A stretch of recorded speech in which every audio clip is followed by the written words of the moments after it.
और देखिए एक और बड़ी खबर इस वक्त मिल रही है। विधायक कोष से गौ माता की रक्षा के लिए अभियान की शुरुआत हो चुकी है। पशुपालन मंत्री लालचंद कटारिया दवाओं का वितरण कर रहे हैं। विधायक फंड से 10 लाख रुपए की दवाओं का वितरण लालचंद कटारिया ने किया है। देखिए, लंपी स्किन डिजीज, जिसे कि अब शॉर्ट फॉर्म में एलएसडी भी कहा जा रहा है, तो लंपी के उपचार के लिए जिन दवाओं का इस्तेमाल हो सकता है, वो दवाएं कारगर हो जाएं, ऐसी दवाओं का वो वितरण कर रहे हैं। लंपी की दवाओं के साथ साथ चिकित्सकीय उपकरणों का भी वितरण हो रहा है। झोटवाड़ा विधानसभा क्षेत्र के सैकड़ों पशुपालक और किसान मौजूद रहेंगे।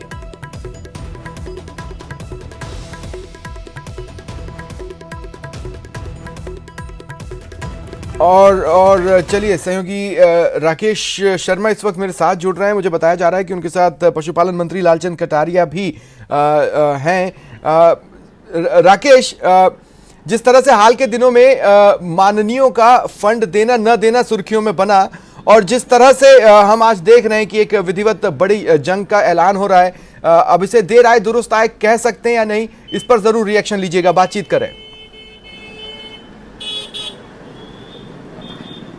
बिल्कुल, देखिए स्वप्निल, जिस तरीके से बेजुबान खासतौर पर गौवंश जो कि धार्मिक पशु भी है और वो अब महामारी के दौर से गुजर रहा है, ऐसे में पशुपालन मंत्री लालचंद कटारिया ने, हम दिखाना चाहेंगे पीछे ये गाड़ियां खड़ी हैं, बहुत सारी गाड़ियों में यहाँ पर जो है ये दवाइयाँ हैं। अब जाकर के जो पशुपालक हैं वहाँ उनको ये वितरित की जाएगी। हमारे साथ पशुपालन मंत्री लालचंद कटारिया हैं कि जो जनप्रतिनिधि हैं उनको अपने क्षेत्र में इस तरीके से आना चाहिए। जो बेजुबान गौवंश है, जो दूसरे पशु हैं जिनमें लंपी फैल रहा है, आज आपने शुरुआत की है, किस तरीके से, कितनी दवाइयाँ हैं, किस तरीके से? देखिए, विधायक कोष से मैंने 10 लाख रुपए दिए थे और हमारे 2 पंचायत समिति हैं जिनके दोनों के प्रधान यहाँ मौजूद हैं। सारे सरपंचगण और पंचायत समिति मेंबर और जिला परिषद सदस्य मौजूद हैं। 5000 पैकेट आज हम रवाना कर रहे हैं, जो हर ग्राम पंचायत में, झोटवाड़ा विधानसभा में लगभग 70 उपकेंद्र हैं। उन सभी उपकेंद्रों पर ये दवा जाएगी। हमारे जनप्रतिनिधि साथ रहेंगे और जो LSA और हमारे जो डॉक्टर्स हैं वो हर गांव के अंदर, जानी में, गांव में, कस्बे में, जैसे नगर पालिका जो अपने घर घर जाके मालूम करेंगे कि यदि कोई लंपी रोग से ग्रसित जानवर है तो उसको ये समझाएंगे कि इसमें 3 दिन, इस किट के अंदर जो है इसमें 3 दिन की दवा है और वो किस प्रकार दी जाएगी वो भी समझाएंगे। अवेयरनेस का प्रोग्राम भी रहेगा, साफ सफाई के बारे में भी बताएंगे। और उसके बाद में यदि और ज़्यादा संक्रमित कोई पशु है तो उसको वहाँ से बड़े अस्पताल के अंदर रेफर कराएंगे।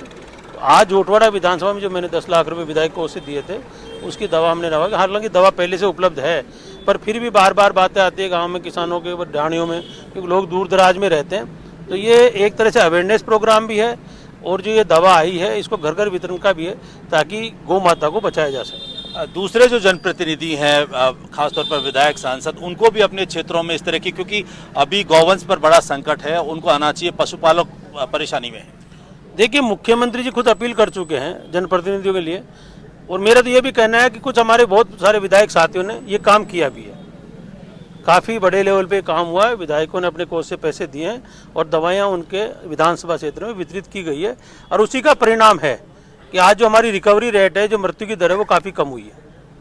ये लगभग 18 राज्यों में फैल चुका है और महामारी का रूप होता जा रहा है। केंद्र और राज्य किस तरीके से इस मामले को लेकर के गंभीर हैं? क्या केंद्र से मदद मिल पा रही है? मैंने बताया नहीं कि विधानसभा में चर्चा के दौरान भी ज़्यादातर विधायक साथियों ने कहा कि इसको महामारी घोषित भारत सरकार करे और एक पैकेज के रूप में, क्योंकि कोई राजस्थान का मामला नहीं है। अभी तक जो हमारे पास सूचना है उसमें 15 राज्यों में फैल चुकी है। तो देश के 15 राज्यों में जब महामारी ये बीमारी फैल चुकी है, तो ये प्रधानमंत्री जी सभी की मांग है कि वो इसको महामारी घोषित करे और अलग से, जैसे कोविड काल के अंदर भारत सरकार ने मदद की थी, उसी प्रकार इसमें मदद करे। राज्य सरकार भी पशुपालकों के पशु का बीमा करने का प्लान कर रही है, किस तरीके से तैयारी? मैंने बताया ना आपको कि क्या प्रदेश सरकार इसे राज्य आपदा घोषित करेगी? क्योंकि बीजेपी के कुछ चेहरे ये कह रहे हैं, राकेश, बार बार, कि केंद्र सरकार राष्ट्रीय आपदा नहीं कर रही, आप भी तो पहले राज्य आपदा घोषित कर सकते हैं। पशुपालकों के लिए बीमा की बात की थी, उसको अगले महीने हम लागू कर देंगे। बीजेपी की ये मांग है कि राज्य सरकार भी इसको राज्य आपदा घोषित करे। ऐसा क्या कोई प्रावधान है राज्य आपदा घोषित करने का? विधानसभा के अंदर लगातार इस पर चर्चा हो रही है। हमने नेता प्रतिपक्ष और सभी विधायक साथियों से भी कहा है कि वो भी इसकी मांग को आगे बढ़ाएं और सांसदों से अपील करते हैं कि वो भी प्रधानमंत्री जी से बात करके और इसको आपदा में घोषित करवाएं, ताकि एक बड़ा पैकेज मिले, ताकि जिन पशुपालकों का नुकसान हुआ उसको, उसके लिए हम कुछ कर सकें। बिल्कुल स्वप्निल, जिस तरीके से नहीं, कोरोना एक महामारी सवाल के और ले दौरान लें, एक सवाल और ले लें अगर हो सकता है राकेश। सवाल ये है कि जैसे हमने देखा सिरोही से जो विधायक हैं संयम लोढ़ा, उन्होंने ट्वीट कर कहा कि भाई सांसद कोष का इस्तेमाल इस तरह के काम में नहीं हो सकता। क्या इस तरह की पेचीदगियां हैं जिसकी वजह से भी माननीयों में कोई हिचक हो, या क्या टेक्निकल डिफिकल्टीज आ रही हैं जिसकी वजह से फंड का सही तरह से इस्तेमाल में अड़चने पड़ रही हैं बार बार?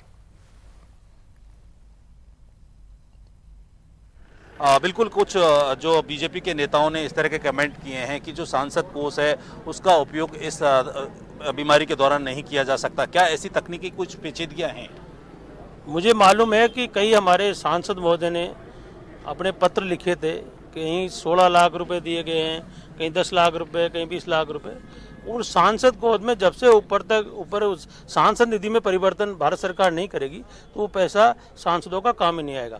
विधानसभा में भी इस बात की चर्चा की गई और हमने और मुख्यमंत्री ने अपील भी की है कि जो सांसद हैं वो भारत सरकार से उस गाइडलाइन में परिवर्तन कराएं ताकि उनका पैसा उपयोग में आ सके। बिल्कुल स्वप्निल, जिस तरीके से आपने जो सवाल किया उसमें यह है कि अब उसमें गाइडलाइन में आवश्यकता है कुछ संशोधन की, ताकि जो पशुपालक है और जो पशु हैं उनको राहत मिल सके। अभी कुछ पेचीदगियां इस तरह की हैं जो सांसद को, भारत सरकार के जो दिशा निर्देश हैं सांसद को से राहत देने के, उसमें अभी संशोधन की आवश्यकता है। हमने देखा था अभी बीजेपी का प्रदर्शन, आपको याद होगा राकेश, जिस तरह से जयपुर में लंपी और कुछ अन्य मुद्दों को लेकर प्रदर्शन हुआ। उस दिन विधानसभा का सत्र भी चल रहा था, लंपी पर चर्चा भी होनी थी, लेकिन बीजेपी के कुछ विधायक विधानसभा के बाहर प्रदर्शन में थे और कुछ अंदर थे। मतलब विपक्ष की कोशिश यह है कि सदन से सड़क तक घेरा जाए। इसे किस रूप से देखते हैं पशुपालन मंत्री? क्योंकि कहने को तो हर कोई कह रहा है सियासत नहीं होनी चाहिए, लेकिन बयान तो दोनों ओर से वार पलटवार के तौर पर ही दिए जा रहे हैं। बिल्कुल स्वप्निल, जिस तरीके से लगातार जो भाजपा के कुछ लोग हैं वो इसको लेकर के राजनीति ज़्यादा कर रहे हैं, गौवंश या पशुधन की सेवा कम कर रहे हैं, वो लगातार चाहे सड़क पर हो या सदन में हो वहाँ विरोध कर रही है। किस तरीके से विपक्ष का इसमें रुख दिख रहा है, क्या करना चाहिए ताकि इस पशुधन पर आए संकट से बच सकते हैं? देखिए, चर्चा के दौरान भी मैंने विधानसभा में बात कही थी कि ये जो गाय माता का मुद्दा है, जिसको आदिकाल से धरती पे एक ही पशु ऐसा है जिसको माता का रूप दिया गया है और उसको आदिकाल से मान्यताओं में भी है, हम उसको गाय माता मानते हैं। गौ ग्रास भी हमारे घरों में पुरानी संस्कृति के हिसाब से रोज दिया जाता है। ये कोई राजनीति करने का मुद्दा नहीं है। वो गौ माता कैसे बचे, उस गौवंश को हम किस प्रकार बचाएं, तो हमने विधानसभा में भी बात कही थी कि मैं पक्ष और विपक्ष के साथियों से निवेदन करता हूं कि वो इसमें राजनीति कम करे और बचाने का काम ज्यादा करे। बिल्कुल स्वप्निल, जिस तरीके से बीजेपी राजनीति कर रही है, हमने देखा है, आंकड़े देखे हैं, सांसदों का फंड नहीं आया है, विधायकों का फंड नहीं आया है, लेकिन आंदोलन करने में सबसे आगे गाय को लेकर भाजपा पहले बहुत ज्यादा राजनीति करती रही है। आज भी भाजपा गाय को लेकर राजनीति कर रही है, लेकिन गाय को बचाने पर, अब जब गाय पर संकट है तो भाजपा कहीं मैदान में नजर नहीं है गाय के समर्थन में, गाय को बचाने में। चूंकि भाजपा प्रकोष्ठ में कई गौवंश की रक्षा के लिए अलग अलग उससे जुड़े संगठन भी जो है इसका दावा करते हैं, लेकिन जब गाय पर संकट है तो ये सब नदारद हैं, कहीं मैदान में नजर नहीं आ रहे। शुक्रिया हमारे साथ जुड़ने के लिए आपका राकेश।